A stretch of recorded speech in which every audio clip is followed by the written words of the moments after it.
એ બંધ થાય યાર, જ્યારે ત્યારે તારા કારણે જ ભરાવાનું થઈ જાય અહીંયા જ્યાં ત્યાં જઈએ ત્યારે. તો જો સમાધાન સાહેબ, આ તો કોઈ ખરેખર ના ઇન્સાફી છે યાર.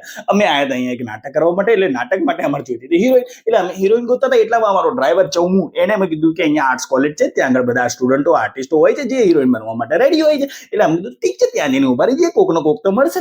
એટલે અમે ત્યાં જઈને ઉભા રહી. એટલી વાર થઈને એટલી વારમાં એક ગાડી આવીને ગાડીમાંથી 2 જણા નીકળ્યા. બંને આરા સ્માર્ટ લાગતા હતા, એટલે અમને લાગ્યું પ્રોફેશનલ છે. એટલે અમે ત્યાં જઈને ઉભા રહી ગયા. એટલે એમણે મને પૂછ્યું કે માચીસ છે?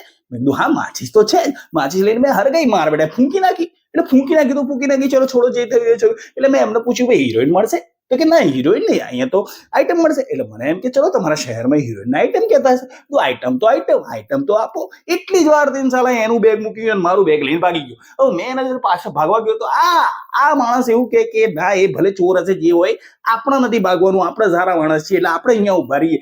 આ બેગ અહીંયા અમે બે અહીંયા. એટલી વાર પોલીસની ગાડી આવીને સાલા બેગ અમારે સાથે જોઈ ગયા. આ બેગ જોઈને સાલા અમને ધરી લીધા ને અહીંયા સીધા લાઈન મૂકી દીધા. બોલો હવે આમાં અમારો શું વાંક છે સાહેબ? બોલો. હા, શું વાંક છે કહો.